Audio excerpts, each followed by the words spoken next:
어느덧 요한계시록 이제 마지막 단락이 되었습니다. 오늘은 말씀을 지키는 자는 복이 있으리라 라고 하신 말씀을 제목으로 삼아 오늘 함께 말씀을 전하려고 합니다.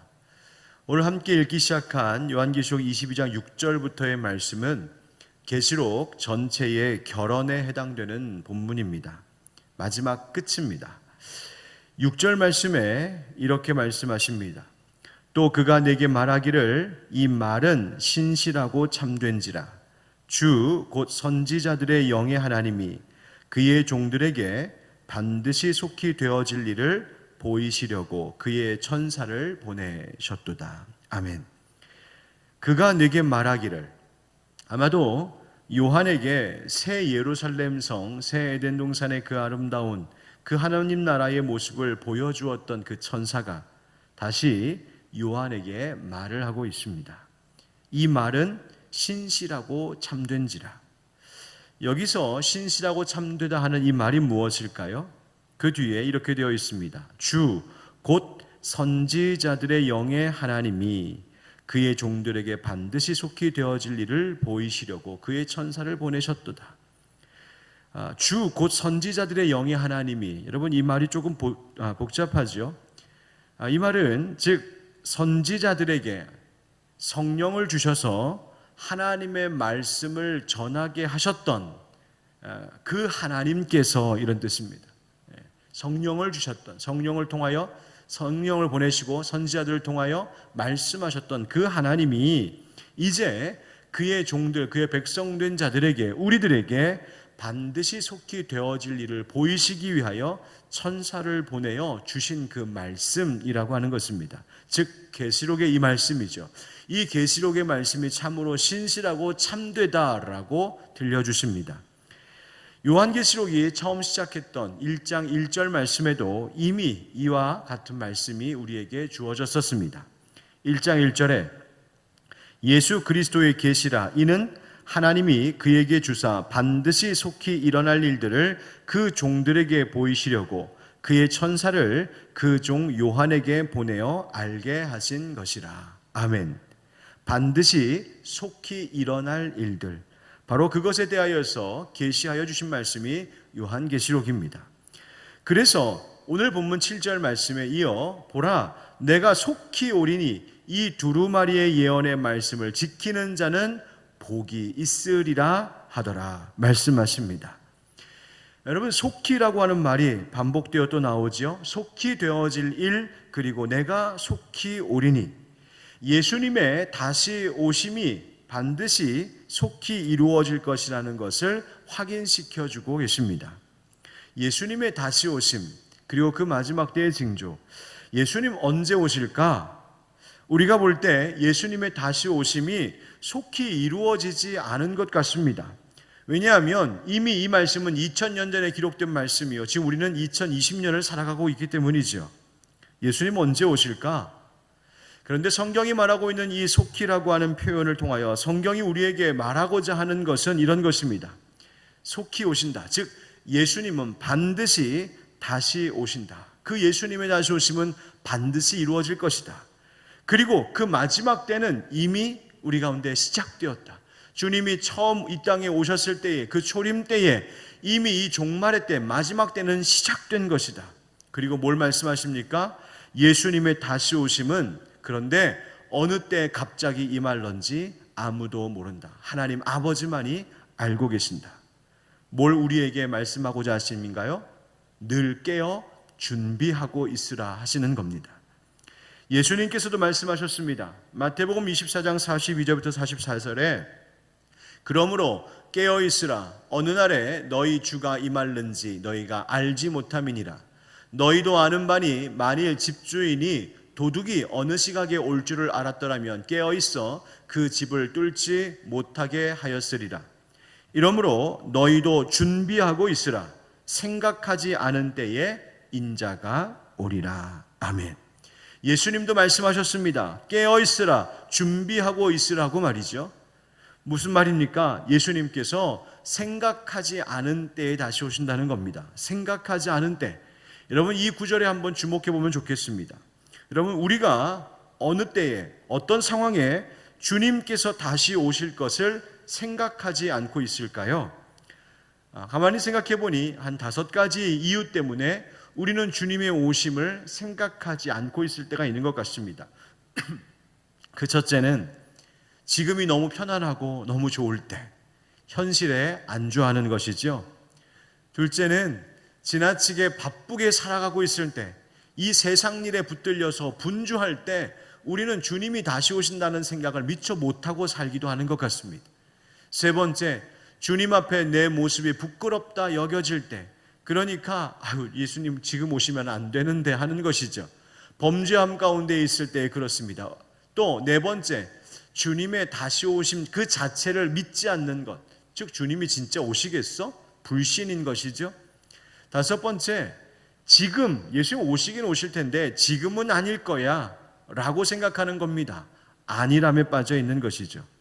바로 이와 같은 모습이 우리 가운데 있을 때 우리는 주님께서 다시 오실 것을 생각하지 않는 때를 보내고 있을지 모릅니다. 여러분, 그렇다면 주님의 다시 오심을 기다리는 이 신앙인으로서, 깨어있는 준비하는 신앙인으로서 우리가 경계해야 할 것들이 무엇인지 우리는 알 수 있습니다. 우리가 뭘 조심해야 되는가? 말씀드렸던 대로 우리의 이 현실의 편안함에, 세상 즐거움에 그저 안주하는 태도 경계해야 합니다. 주님을 생각할 시간조차도 없을 정도로 지나치게 내 삶을 바쁘게 하고 내 마음을 분주하게 하는 생활들을 경계하고 정돈해야 됩니다. 주님 보시기에 부끄러운 내면, 주님이 지금 오셔서 이런 모습 보시면 안 되는데 하는 내 속에 범죄하는 내 생활들, 이러한 것들 경계해야 합니다. 또 주님 약속, 다시 오신다 하신 그 말씀에 대한 불신 경계해야 하는 것이죠. 깨어있는 생활해야 됩니다. 안일함을 조심해야 합니다. 이런 것들이 우리가 경계해야 될 것입니다. 반대로 살아야 합니다. 지금의 편안함, 세상이 주는 즐거움에 취하여 안주하기보다, 내가 지금 사랑하고 즐거워하고 있는 것들에 취해 있기보다 주님 더 사랑하고 주님을 더 기뻐해야 합니다. 주님보다 더 즐거워하고 주님보다 더 기뻐하는 대상을 내려놓으며 살아야 합니다. 주님을 생각할 시간조차 없을 정도로 나를 바쁘게 하고 내 생각, 마음 빼앗아가는 것, 여러분 우리가 정리해야 합니다.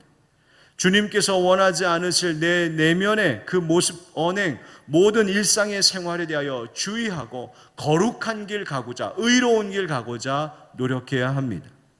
주님의 약속에 대한 믿음 흔들릴 때마다 아니야, 주님 다시 오시는 거야, 주님 분명히 다시 오신다고 약속하셨어, 그 믿음을 굳건히 해야 합니다. 주님의 오심이 멀지 않았음을 알고 그 임박한 종말에 대한 깨어있음, 각성이 필요하다는 말입니다. 여러분, 그렇다면 이 모든 것, 이렇게 우리가 우리의 영적 안주함, 분주함, 또 우리의 범죄함, 불신, 우리의 안일함, 이런 것들을 경계하고 우리가 이것에서 깨어있을 수 있게 하는 힘과 지혜가 무엇일까요? 오늘 본문 말씀 계시록 가운데 7복 중에 6번째 복이 나오지요. 그 6번째 복이 바로 이렇습니다. 이 두루마리 예언의 말씀을 지키는 자는 복이 있으리라. 아멘. 여러분, 우리가 늘 깨어있도록 하는 그 지혜와 힘을 주는 것이 무엇이냐? 바로 우리가 받은 말씀이요, 그 말씀을 지키는 생활이라는 것입니다. 그래서 이 말씀이 참되고 신실하다 하십니다. 거짓 많은 이 세상 속에서, 정말 뭐가 진실인지 도무지 알 수 없는 것 같은 이 세상 속에서 내가 무엇을 믿고 따라야 되는지 마음을 줄 수 있는 곳이 없는 것 같은 이 세상 속에서 정말 우리가 붙들어야 될 참되고 신실한 것 하나 있으니, 바로 그것은 하나님께서 우리에게 주신 말씀, 예수님께서 우리에게 들려주신 말씀, 주님 다시 오시겠다는 그 약속의 말씀, 바로 그 말씀 지킬 때에 복이 있다고 하십니다. 계시록 1장 3절에도 주님 말씀하셨습니다. 이 예언의 말씀을 읽는 자와 듣는 자와 그 가운데에 기록한 것을 지키는 자는 복이 있나니 때가 가까움이라. 아멘. 여러분, 1장 3절에서는요 3가지로 말씀하셨어요. 말씀을 읽는 자, 말씀을 듣는 자, 그리고 이 말씀 지키는 자에게 복이 있다. 그런데 오늘 이제 22장 마지막 결론에 있어서는 한 가지만 말씀하시죠. 지키는 자가 복이 있다. 읽는 자, 듣는 자는 왜 언급하지 않으셨을까요? 이 말씀 생각해 보니 저는 이렇게 깨달아지더군요. 이미 읽지 않았느냐? 이미 듣지 않았느냐? 지금 계시록 1장부터 21장, 22장에 이르기까지 너희들이 이미 계시록의 말씀을 읽지 않았느냐? 듣지 않았느냐? 그러면 이제 너희들은 지켜 행해야 된다. 하나님의 말씀대로 살아야 된다. 여러분, 오늘 본문의 7절 말씀에도 1장 3절에도 말씀을 지키는 자에게 복이 있다 하신 것 여러분 마음속에 새겨두시기를 축복합니다. 여러분, 말씀을 지킨다라고 하는 것은요, 일시적으로 은혜 받았다는 그 느낌이 아니죠. 잠깐 그 말씀에 순종하는 모습 흉내내는 것 아니겠죠. 우리가 살아가는 동안 내내 지속적으로 말씀을 순종하는 자들, 바로 이것이 말씀을 지키는 자들이라고 하는 것을 우리가 생각한다면 이 말씀, 이 명령의 무게가 우리에게 더 크게 다가옵니다. 지금 우리는 코로나로 많은 것들을 멈추고 있습니다. 많은 것들에 어려움이 있습니다. 지난 수개월 동안 달라진 것들, 제한된 생활과 활동으로 인하여서 우리에게 지금 밀려오고 있는 여파가 갈수록 크고 또 더 커져 갈 것입니다.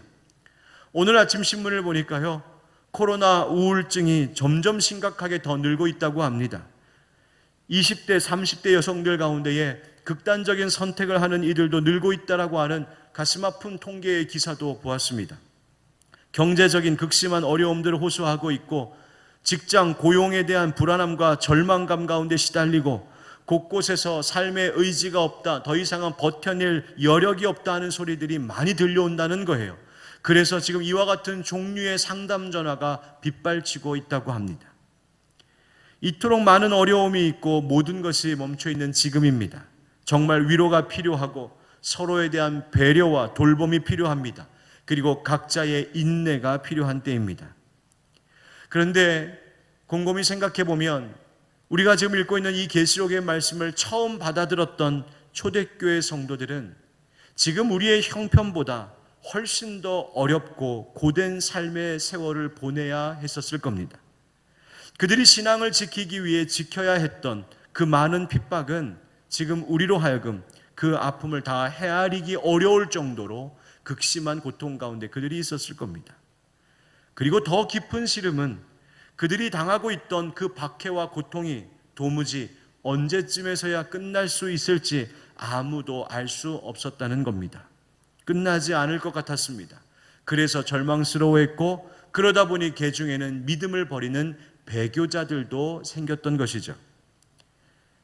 그렇게 너무나 심각한 절망의 형편 속에 있는 그리스도인들에게 하나님께서 그들을 위하여 하나님의 자녀된 하나님의 백성된 그 그리스도인들을 위하여 하나님이 하신 일이 무엇이었습니까?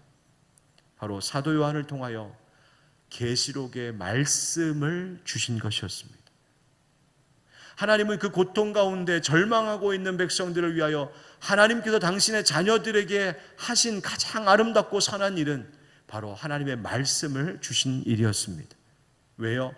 그들의 그 절망스러운 형편 속에서도 믿음을 잃지 않게 하시기 위하여 소망을 가질 수 있도록 주님이 다시 오신다고, 우리 예수 그리스도께서 반드시 다시 오실 것이라고 하는 그 약속의 말씀을 하나님은 다시 들려주셨습니다. 그리고 그 약속 붙들고 그리고 그 약속 가운데 살아갈 때에 그 주님이 명령하신 대로 그 말씀을 지키며 살아갈 때 우리에게 복이 있다 하십니다. 하루하루를 다시 오실 주님 바라보며 사는 것, 주님이 언제 오시더라도 부끄럽지 않도록 우리가 주님 만났을 때에 주님 앞에 부끄럽지 않은 모습으로 설 수 있도록 자신을 날마다 주님이 주신 그 말씀에 붙들어 매며 살아가는 것, 바로 그것이 우리에게 복이라고 말씀하십니다. 여러분들은 요즘 여러분들의 마음과 그 영혼이, 삶이 어디에 붙들려 있는 것 같으십니까? 유대교의 유명한 유대교 학자 아브라함 요슈아 헤셀이라고 하는 이가 있는데요. 이 학자가 쓴 안식이라는 책을 보면 이런 이야기가 나옵니다. 어떤 한 사람이 유명한 랍비, 위대한 스승으로 알려진 랍비에 대해서 알고 싶어서 그를 찾으려고 하지만 그를 찾을 수가 없습니다. 그래서 이 랍비에 대하여서 알고 있다라고 하는 나이가 많은 한 여인을 찾아갑니다. 이 여인에게 물었습니다. 당신이 그 위대한 스승을 아십니까? 그 스승에 대해서 좀 말씀해 주십시오.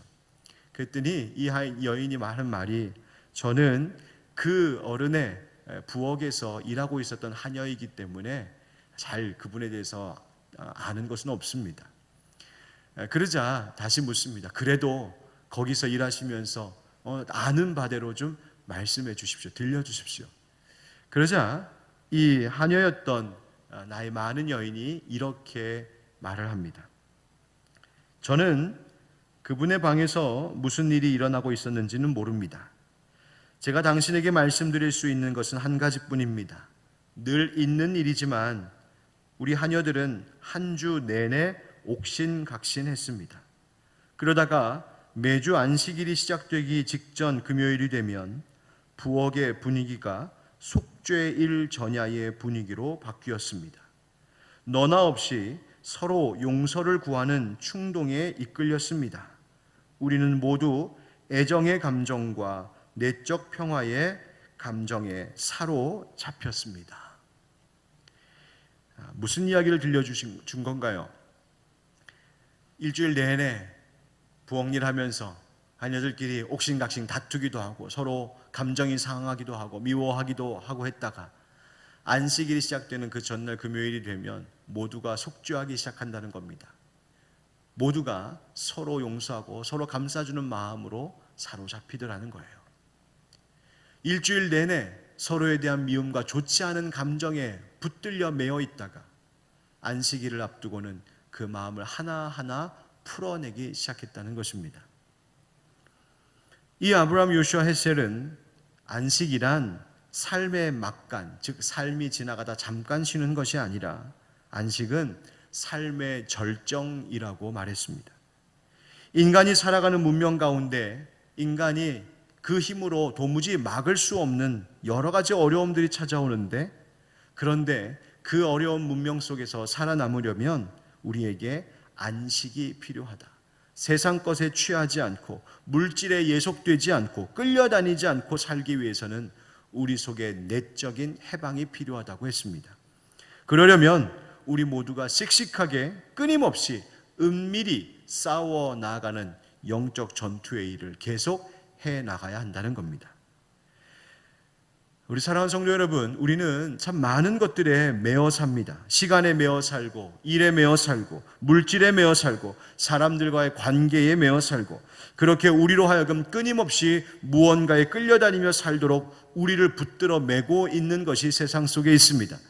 그러다 보니 정작 그것에 매어 살다 보니 우리가 정작 바라보며 소망을 두어야 할 뿐, 바로 우리 주님께서 다시 오실 것이라는 것은 까맣게 잊어버리고 삽니다. 나를 메고 있는 세상의 것들에 온통 우리의 마음과 정신, 일상을 다 빼앗기며 살다가 정작 주님이 다시 오실 것이라는 것은 생각하지 않고 삽니다. 그런데 우리가 생각하지 않은 때에 주님이 다시 오신다고 하셨습니다.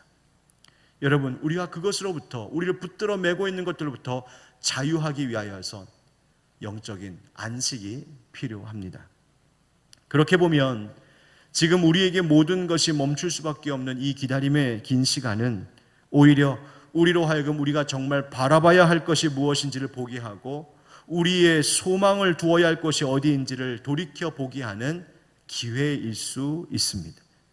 속히 다시 오실 그 주님을 바라보는 시간, 우리가 정말 열심을 더 내야 되는 것은 세상에 끌려가던 다른 것이 아니라 바로 주님 다시 오실 것을 알고 믿고 그때까지 그 말씀 지키며 살아가는 것, 이것이 정말 우리가 열심을 내어야 하는 것이요, 이것에 우리가 붙들려 매어 있어야 하는 것이며, 그렇게 우리에게 종말의 신앙을 회복하는 것, 이것이 우리에게 복이 된다고 오늘 주님 우리에게 말씀하고 계십니다. 여러분, 우리가 참 사모하는 은혜로운 찬양이 하나 있죠. 이런 가사입니다. 주님 다시 오실 때까지 나는 이 길을 가리라. 좁은 문 좁은 길 나의 십자가 지고 나의 가는 이 길 끝에서 나는 주님을 보리라. 영광의 내 주님 나를 맞아주시리. 주님 다시 오실 때까지 나는 일어나 달려가리라.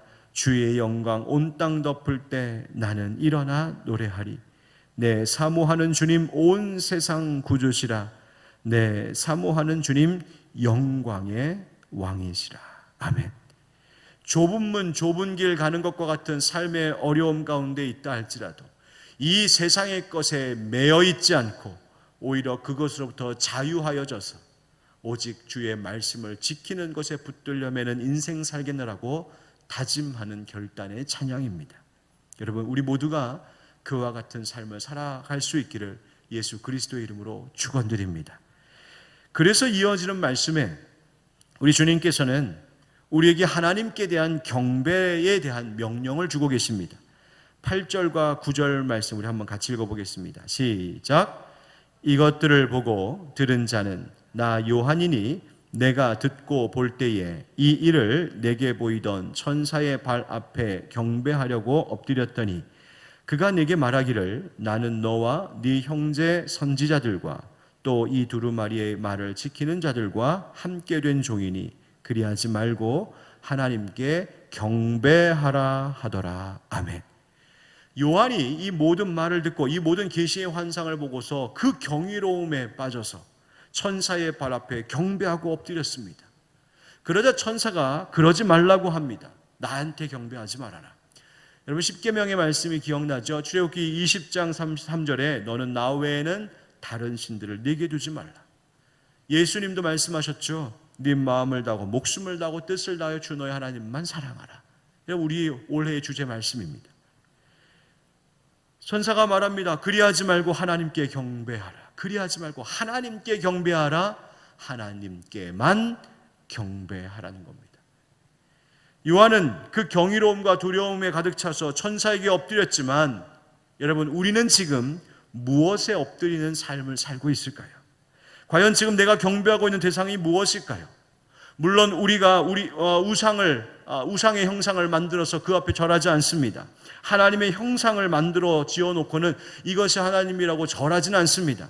하지만 우리 속에, 우리의 마음 속에, 우리의 생활 속에, 우리의 중심에 주님보다 더 향하고 있는 것이 있다면 그것이 지금 우리가 경배하고 있는 것 아니겠습니까?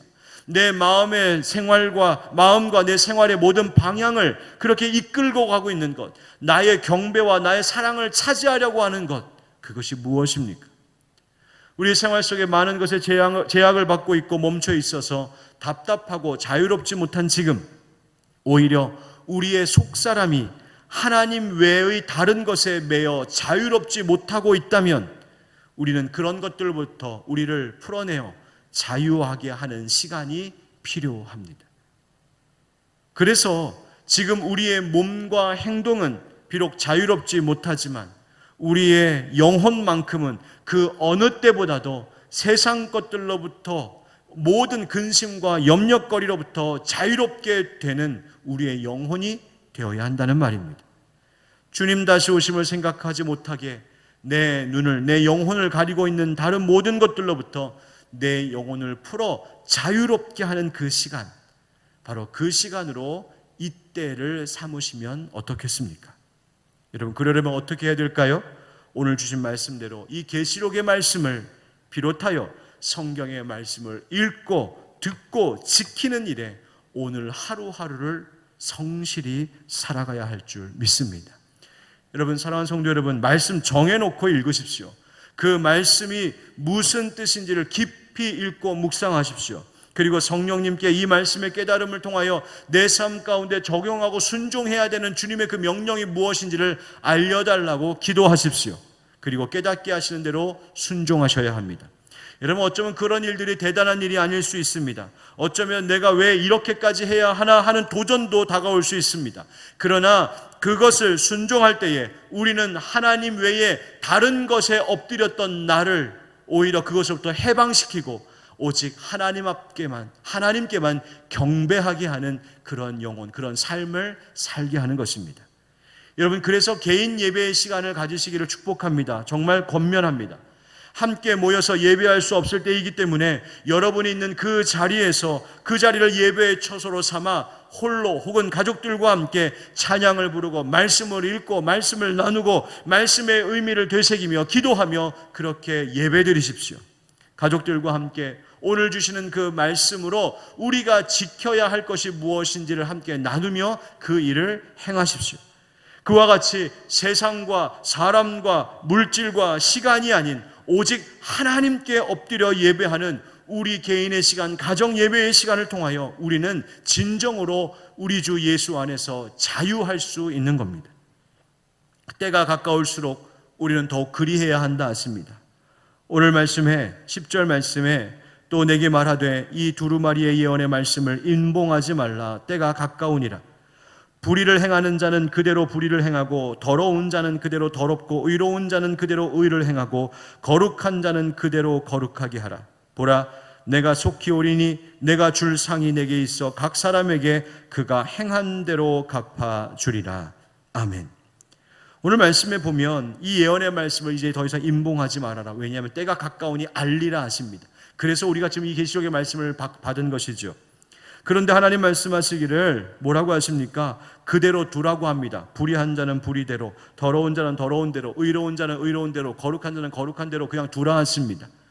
여러분, 이 말씀을 오해해서 우리의 운명이 이미 정해졌구나, 이제와 돌이켜봐야 아무 소용없구나, 그런 식으로 받아들여서는 안 되는 말씀입니다.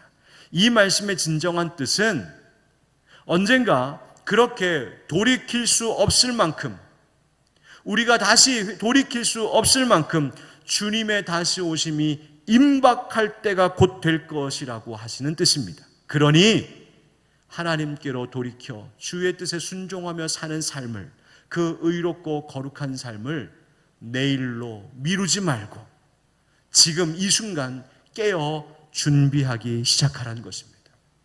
여러분, 예배해야지, 말씀 읽어야지, 기도해야지, 순종해야지. 여러분, 미루지 마십시오. 당장 지금 일어나 하나님 앞에 예배하고 말씀 읽고 깨어 기도하고 준비하시는 여러분 되기를 축복합니다. 하나님께서 그 말씀을 지키는 자, 그래서 지금 이 순간부터 거룩한 삶을 살겠다, 그 길 가는 자, 하나님이 예비하신 그 상을 주시겠다고 약속하셨습니다. 사랑하는 성도 여러분, 그리고 너무 보고 싶은 우리 하늘빛 광성교회 형제자매 여러분, 이 예배당을 가득 채우며 예배하지 못한 지가 벌써 6개월이 넘어서고 있습니다. 아예 모든 현장 예배가 중단된 지도 꽤 되었습니다. 이렇게 시간이 갈수록 우리의 마음을 묶어버려서 근심과 염려, 불안함 때문에 다시 오실 주님조차 생각하지 못하게 하는 그런 안타까운 일이 있어서는 안 되겠습니다. 소망 없다, 절망에 빠져서 그저 세상 것 즐기자 하며 다시 오실 주님의 때를 준비하지 못하는 일도 없기를 바랍니다. 여러분, 오히려 어렵기 때문에 주님 다시 오실 날을 더욱 사모해야 합니다. 어렵기 때문에 나를 어렵게 하는 그 문제들로부터 오히려 자유로워지셔야 합니다. 그러기 위해 오늘도 말씀을 지켜 행하는 삶, 오직 하나님께만 경배하는 삶을 살아가십시오. 그러면 오늘 13절의 말씀과 같이 나는 알파와 오메가요, 처음과 마지막이요, 시작과 마침이라 말씀하신 주님께서 우리의 삶의 처음과 끝을, 우리의 삶의 전부를 하나님께서 지켜주시고 보호하시고 오늘 약속하신 대로 하늘의 상을 베풀어 주실 줄 믿습니다. 그리고 이 땅 사는 동안에 주님의 그 능력의 손이 우리에게 평안과 보호하시는 그 은혜로 덮어 주실 줄 믿습니다. 우리 함께 찬양하겠습니다.